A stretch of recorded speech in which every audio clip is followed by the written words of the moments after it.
Perkenalkan, kami dari kelompok 3 yang beranggotakan saya Angelia.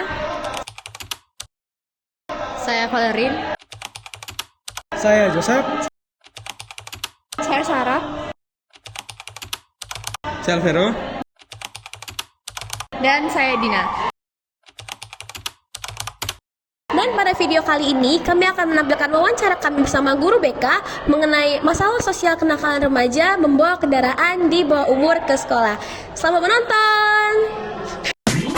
Baiklah Bu, selamat siang. Di sini kami dari 11MB11 yaitu kelompok 3 ingin mewawancarai Ibu tentang kenakalan remaja, yaitu subtemanya juga membawa kendaraan di bawah umur.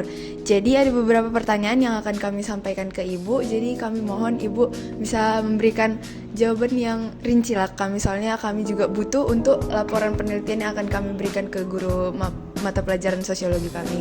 Nah, di sini ada 12 pertanyaan. Yang pertama kami ingin menanya, menurut Ibu apa sih alasan siswa itu membawa kendaraan pribadinya ke sekolah gitu, Bu? Ini dipegang. Oke. Alasan membawa sepeda motor ataupun kendaraan pribadi ke sekolah itu ada banyak ya, Nak. Kalau ditanya per orang itu pasti alasannya beda-beda. Misalnya supaya pagi-pagi itu menghindari macet, atau supaya meringankan biaya ongkos, waktu gitu.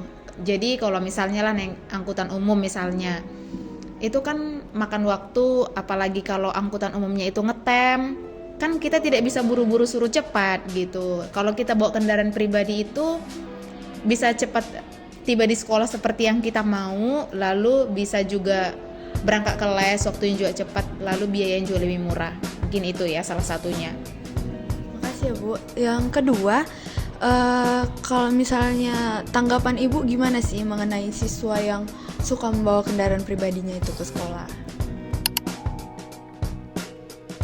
Oke, tanggapan saya itu tergantung. Nah, ini kita membahasnya kelas berapa dulu. Kalau misalnya kita membahas tentang kelas 10, itu jelas kurang baik ya, tidak tepat karena kelas 10 itu kan masih di bawah umur ya, Nak, gitu. Jadi itu tidak diperkenankan di peraturan sekolah kita pun, itu tidak dibenarkan membawa kendaraan pribadi ke sekolah, misalnya sepeda motor gitu. Karena kalau misalnya terjadi sesuatu di jalan, siapa yang bertanggung jawab? Karena mereka kan masih anak di bawah umur gitu. Jadi satpam kita di depan itu memang melarang. Kalau misalnya ini kan kalian ada pialanya, jadi terlihat kan kalau dia pialanya itu kelas 10 ya tidak dibenarkan.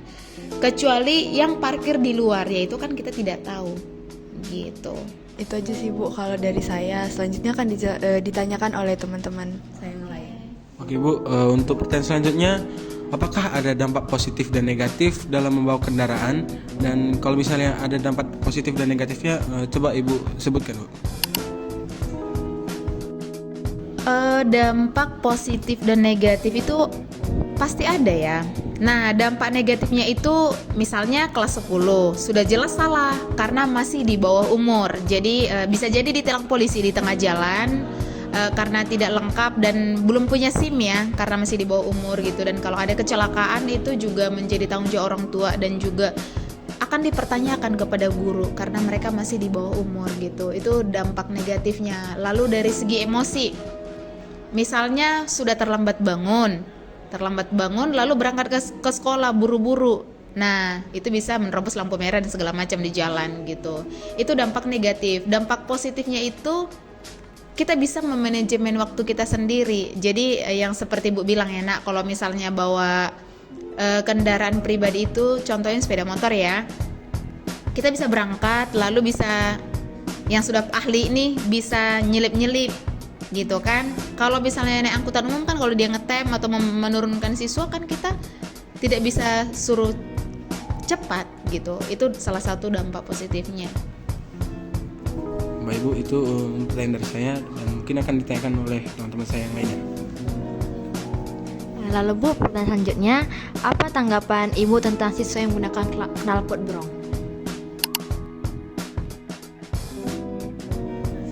Knalpot brong.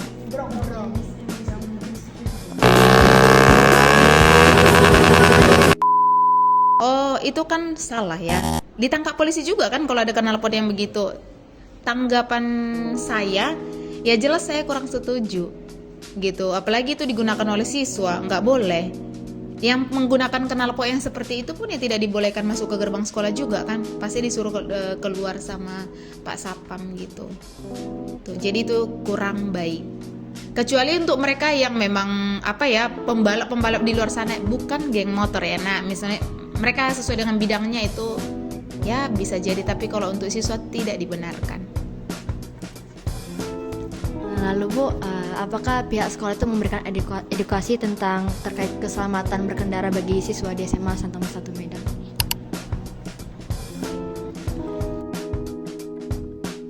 Jauh jarak kita ya. Edukasi itu paling salah satu contoh di peraturan sekolah kita kan tidak dibenarkan membawa kendaraan pribadi bagi yang belum cukup umur. Misalnya itu kelas 10 dan kelas 11 juga belum semuanya usia 17 tahun karena ada yang masih 16 tahun gitu. Itu salah satu edukasi gitu. Salah satu edukasi. Lalu kita juga pernah mengundang tim dari kepolisian kan untuk memberikan seminar kepada kalian tentang berkendara gitu. Jadi itulah salah satu contohnya.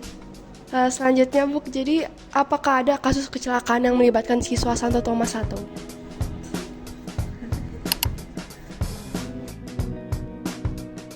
Oke, jadi kalau kecelakaan itu ada beberapa ya nak. Misalnya seperti beberapa hari yang lalu itu ada abang kelas yang mau berangkat ke sekolah, keserempet di jalan. Jadi akhirnya tidak jadi melanjutkan ke sekolah.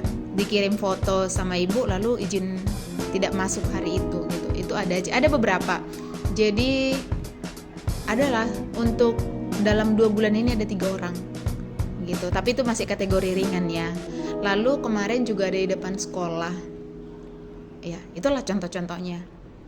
Untuk kecelakaan aja ini kan. Nah, itu dia. Selanjutnya Bu, bagaimana sekolah memberikan sanksi kepada siswa yang melanggar aturan itu?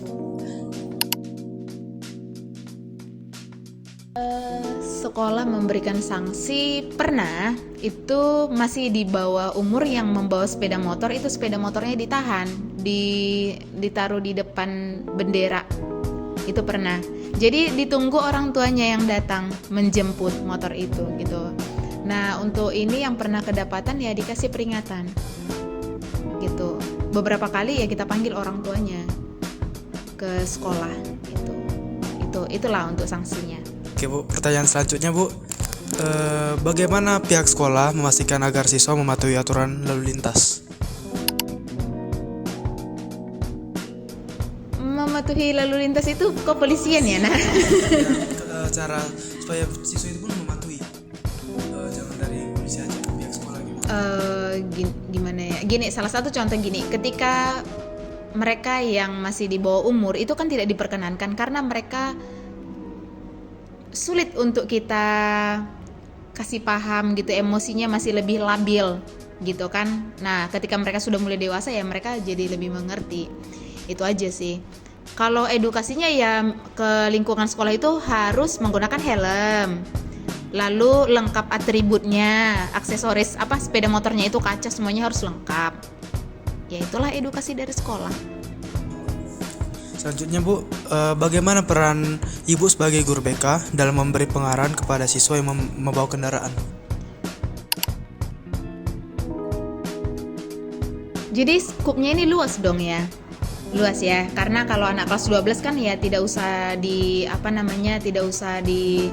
dikasih pengarahan lagi. Mereka kan memang sudah mempunyai KTP dan persyaratan yang layak untuk membawa sepeda motor ke sekolah gitu. Lalu ke anak kelas 10 dan kelas 11 yang masih belum mempunyai KTP, ya kami mengedukasi belum diperkenankan membawa kendaraan ke sekolah karena masih di bawah umur gitu, dan masih kalau nanti terjadi apa-apa di jalan itu kan menjadi tanggung jawab orang tua dan juga sekolah tentunya disalahkan gitu. Itulah dasarnya. Bukan supaya mereka itu menghabiskan banyak ongkos karena naik Grab, bukan itu, tapi untuk keselamatan mereka. Oke Oke Bu, yang terakhir ini kan dari tadi kita ngomongin kayak aturan-aturan gitu kan Bu. Tapi sekarang Ibu, saya nanya ke Ibu nih. Nah kalau misalnya Ibu menempatkan diri sebagai siswa itu, dan Ibu membawa motor kendaraan ke sekolah di bawah umur nih, apa yang bakal Ibu lakukan? Untuk misalnya Bu, Ibu menempatkan diri jadi siswa, gimana sih caranya supaya siswa ini, saya sendiri itu berhenti untuk membawa kendaraan karena saya masih di bawah umur gitu Bu.